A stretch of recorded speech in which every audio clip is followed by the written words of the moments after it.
Hello students, good morning all of you. तो students, last video में हमने Lamarck की थ्योरी पढ़ी थी। देखा था अभी किस तरीके से लैमार्क ने एवोल्यूशन को लेकर अपने व्यू रखे थे। ठीक है, कौन सी थ्योरी थी उन्होंने, याद होगा आपको कौन सी थी? Inheritance of acquired characters, acquired traits. किस तरीके से जो एक्वायर्ड ट्रेट्स है बर्थ के बाद जो कैरेक्टर आते हैं किस तरीके से क्या होता है नेक्स्ट जनरेशन में ट्रांसफर होते हैं। आज हम उसकी बात नहीं करने वाले, हम अपनी नेक्स्ट थ्योरी की बात करने वाले हैं। बहुत ही फेमस थ्योरी है और थ्योरी हमारे पास किसकी है? Darwin theory. इसको हम क्या बोलते हैं? डार्विन थ्योरी बोलते हैं या डार्विनिज्म बोलते हैं। ओके, क्यों बोलते हैं? जैसे लैमार्क की थ्योरी लैमार्क ने दी थी, वैसे ही अगर बात करें किसकी, डार्विन की थ्योरी की, तो किसने दी थी इसको? Charles Darwin. ठीक है, अपने टाइम का बहुत बड़ा नाम। ठीक है, बहुत बड़ा नाम। ठीक है, इन्होंने अपनी एक बुक पब्लिश की थी ओरिजिन ऑफ स्पीशीज के अंदर। उसके अंदर अपनी थ्योरी के बारे में जिक्र किया था। थ्योरी क्या थी इनकी, उसको देख लेते हैं। थ्योरी है इनकी theory of natural selection. Theory of natural selection. Okay, क्या है? Natural selection. अब इसको पहले समझ लेते हैं, इसका मीनिंग को, फिर इसके बाद इसने कौन से पोस्टुलेट्स रखे थे, कौन से फैक्टर्स रखे थे अपनी थ्योरी को समझाने के लिए, उसके बारे में बात करेंगे। अब देखो स्टूडेंट्स, बोल क्या रहे हैं इसके अंदर? ये बोल रहा है कि नेचुरल सिलेक्शन की बात कर रहे हैं। अब व्हाट इज नेचुरल सिलेक्शन? इनका मानना ये है कि जनरली क्या होता है, एक नेचुरल फोर्स रहती है, नेचर की एक फोर्स रहती है जो हर एक इंडिविजुअल के ऊपर क्या होती है, इक्वली अपना इफेक्ट्स डालती है एक तरीके से। जैसे फॉर एग्जांपल ये हमारे पास क्या हो गया, एक कोई ऑर्गेनिज्म हो गया, और इस ऑर्गेनिज्म के ऊपर नेचर के अंदर हमारे पास मेनली दो फैक्टर्स, एक हमारे पास क्या हो गया, बायोटिक फैक्टर्स। तो बायोटिक फैक्टर्स में सारे लिविंग ऑर्गेनिजम्स आ गए, चाहे वो इसी की स्पीशीज से बिलोंग कर रहे हो, चाहे दूसरे स्पीशीज से बिलोंग कर रहे हो। और दूसरे हमारे पास क्या आ गए? Abiotic factors. अबायोटिक फैक्टर्स कौन से हो गए? जैसे टेम्परेचर हो गया, लाइट हो गई, वाटर हो गया, ये सारी चीजें। बोलता हर एक इंडिविजुअल पे, चाहे वो छोटा इंडिविजुअल हो, चाहे लार्ज एनिमल्स हो या ऑर्गेनिज्म हो, उसके ऊपर बायोटिक फैक्टर्स अपना इंपॉर्टेंटली क्या करते हैं, उसको इफेक्ट डालते हैं। अबायोटिक जो फैक्टर होता है वो अपना इंपॉर्टेंट फैक्टर क्या करते हैं, इसके ऊपर कॉन्ट्रीब्यूट करते हैं। अब इस इंडिविजुअल के ऊपर डिपेंड करता है कि ये सारे फैक्टर्स को ये टॉलरेट कर पा रहा है या नहीं कर पा रहा। ठीक है, तो एक तरीके से क्या होता है, उसके ऊपर नेचुरल फोर्स आ गए सारे। अगर ये सारी कंडीशंस को टॉलरेट कर पा रहा है तो that means it is the fittest individual, और ये सर्वाइव करने लायक है नेचर के अंदर। ठीक है, लेकिन अगर इनमें से कोई भी फैक्टर जो ये टॉलरेट नहीं कर पा रहा है तो ये सर्वाइव नहीं करेगा नेचर के अंदर, और नेचर क्या कर देगा, ऐसे इंडिविजुअल को एलिमिनेट कर देता है नेचर में से। वो नहीं चाहता है कि इस टाइप के इंडिविजुअल क्या है, अर्थ पर रहे। ठीक है, एक तरीके से हम इस तरीके से इसको समझ सकते हैं। अब इसको समझने के लिए हम कॉन्ट्रीब्यूशंस की बात करते हैं, फिर पोस्टुलेट्स की बात करते हैं कि कौन कौन से पोस्टुलेट्स जो थे इन्होंने रखे थे। जैसे लैमार्क ने रखे थे वैसे इसकी बात कर लेते हैं। तो इन्होंने सबसे पहले रखा, जैसे फॉर एग्जांपल ओवर पॉपुलेशन। इन्होंने फर्स्ट पोस्टुलेट दिया ओवर पॉपुलेशन। ओवर पॉपुलेशन को समझ सकते हैं, जैसे एक हम एग्जांपल ले लेते हैं। जैसे हमने क्या ले लिया, एक टेस्ट ट्यूब ले ली। ओके, और इस टेस्ट ट्यूब के अंदर हमने क्या ले लिया, न्यूट्रिएंट्स ले लिए। ठीक है, हमने यहां तक क्या ले लिया, इसको न्यूट्रिएंट ले लिया यहां तक, और इस न्यूट्रिएंट के अंदर हमने क्या रख दिए, कुछ यहां पर हमने बैक्टीरिया डाल दी। ओके, जैसे हमने यहाँ पे कुछ बैक्टीरिया छोड़ दिए। ओके, अब इस प्रेजेंट कंडीशन के अंदर क्या है, जो ऑर्गेनिजम्स है या इंडिविजुअल्स है उनकी पॉपुलेशन कैसी है, कम है, लेकिन न्यूट्रिएंट रिसोर्स क्या है, रिसोर्सेज क्या है, बहुत ज्यादा है, प्लेंटी है, as compare to the in individuals के लिए काफी ज्यादा रिसोर्सेज है। और तीसरा क्या है, स्पेस। स्पेस भी क्या है, प्लेंटी ऑफ है, इनको रहने के लिए बहुत सारा स्पेस है, कोई दिक्कत नहीं है। अब देखो क्या बोलता है कि मान लीजिए वो बोलता है, से वो कहना ये है कि जैसे बैक्टीरिया है, अगर मान लीजिए किसी पर्टिकुलर अगर ये नेचुरल प्रेशर ना हो, नेचुरल फोर्स ना हो, नेचर की फोर्स ना हो, नेचुरल सिलेक्शन ना हो, तो होगा क्या, तो दैट मीन्स क्या है, अनफेवरेबल कंडीशंस रहेंगी नहीं किसी इंडिविजुअल्स के लिए। और अगर मान लीजिए बैक्टीरिया की कॉलोनी है और उनको अगर हम छोड़ देते हैं 5 साल के लिए कि वो मल्टीप्लाई करें, उनके लिए कोई फेवरेबल कंडीशन नहीं है, तो वो क्या करते हैं 20 मिनट्स में क्या होती है, पॉपुलेशन डबल हो जाती है। तो इस रेट से अगर ये मल्टीप्लाई करते रहे तो आने वाले 5 इयर्स के अंदर इतनी ज्यादा पॉपुलेशन हो जाएगी इनकी बैक्टीरिया कॉलोनी की कि बहुत सारी अर्थ भी क्या हो जाएगी, कम पड़ जाएंगी ओनली इनके रहने के लिए।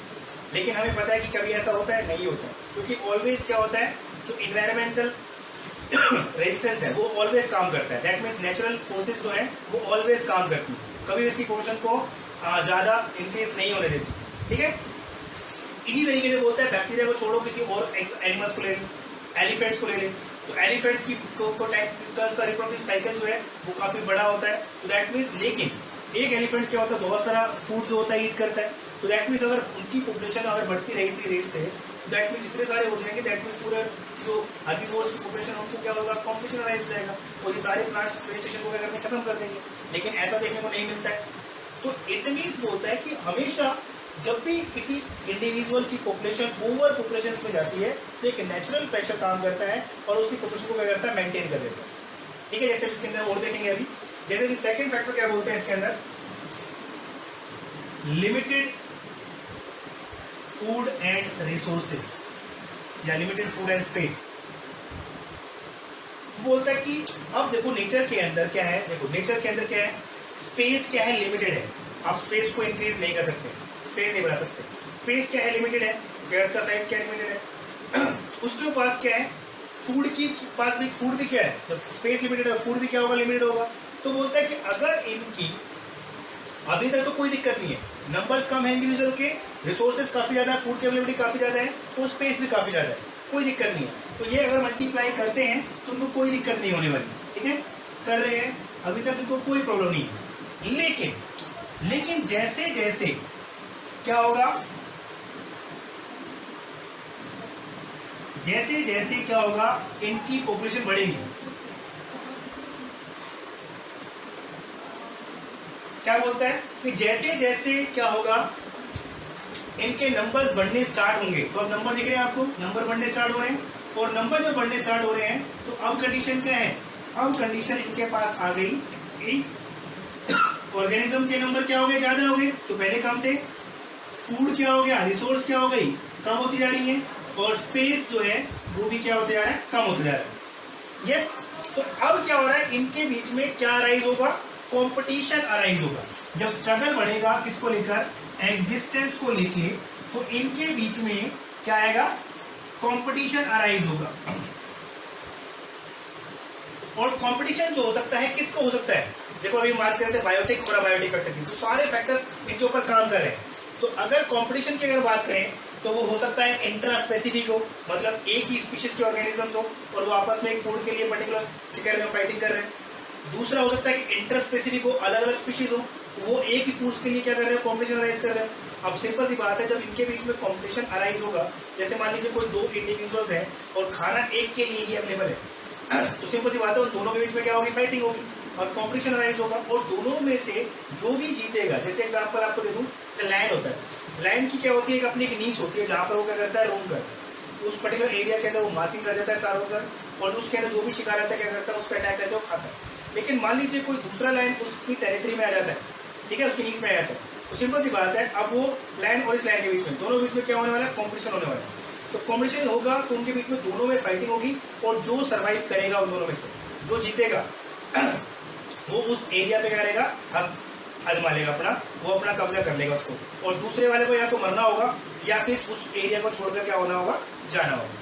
तो इसी तरीके से क्या होगा, ये कंपटीशन अराइज होगा इनके बीच में, और इंटरस्पेसिफिक या इंटरस्पेसिफिक किसी टाइप का हो सकता है। और इनके होने के बाद क्या आएंगी, जब इस टाइप के क्या होगा, इस टाइप की जब स्ट्रगल बढ़ेगा इनके बीच में, जब एग्जिस्टेंस को लेकर बढ़ेगा, तो इनके बीच में क्या आएंगी, वेरिएशन है।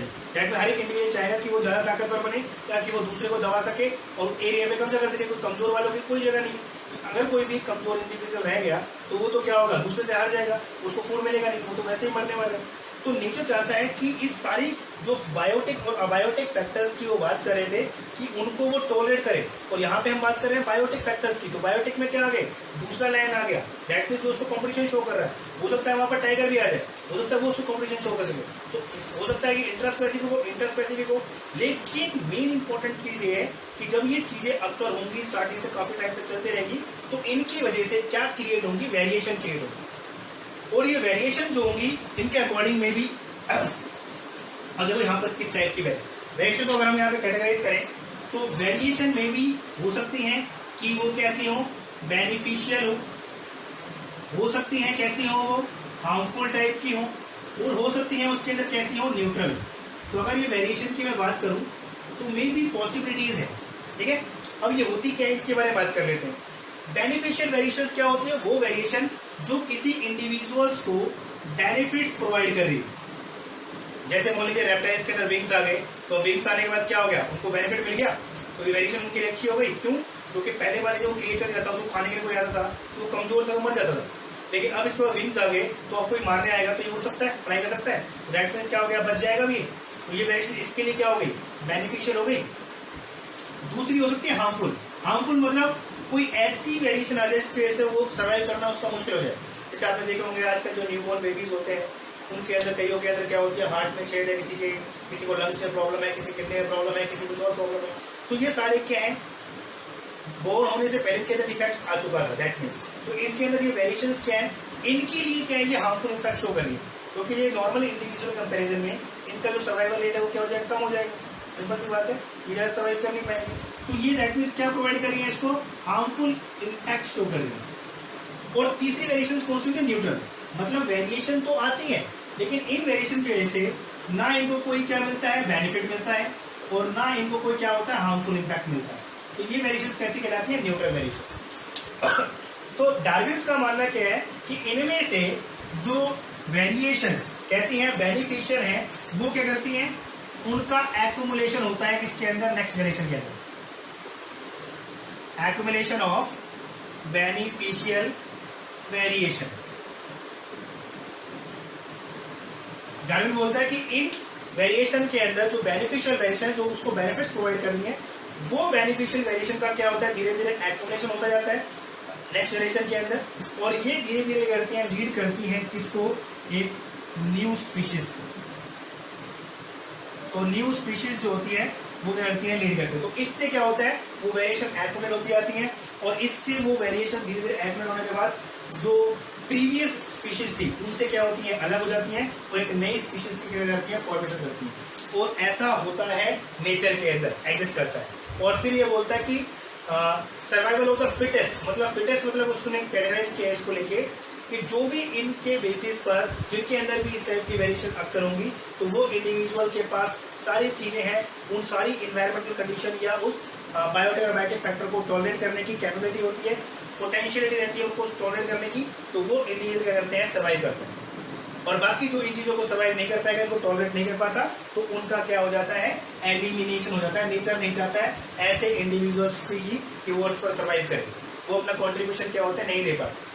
समझ में आ रहा है स्टूडेंट्स कि ये बात कर रहे हैं किस चीज की, और इन सारे जो बात कर रहा हूं मैं, इन सारे जो फैक्टर्स हैं, पोस्टुलेट्स हैं, ये किसको इशारा कर रहे हैं, किसको इशारा कर रहे हैं, नेचुरल सिलेक्शन को। क्योंकि अल्टीमेटली नेचर ही है जो से सारी चीज क्या कर रहा है, डिसाइड कर रहा है कि क्या कर रहा है, किस टाइप से अगर वेरिएशन आती हैं तो उन वेरिएशन के अकॉर्डिंग कौन कौन सी वेरिएशन के अंदर आ रही है, और वो वेरिएशन उनको हेल्प कर रही है अडेप्ट करने में कंडीशंस को या नहीं कर रही है। अगर वो अडेप्ट करने में हेल्प कर रही है तो वो फिटेस्ट कहलाया जाएगा, और अगर नहीं कर रहा तो वो क्या हो जाएगा, एलिमिनेट हो जाएगा।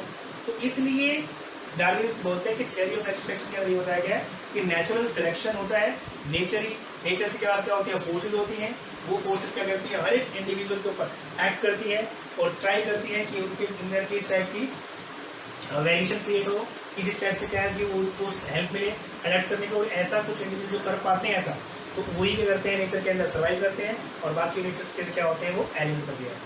ठीक है स्टूडेंट्स, ये था डार्विन की थ्योरी की, किसको, नेचुरल सिलेक्शन बोलते हैं इसको। बहुत इंपॉर्टेंट है, ठीक है, अच्छे से समझ लेना है इसको, कोई भी प्रॉब्लम हो तो ठीक है। अभी के लिए इतना ही, थैंक यू सो मच।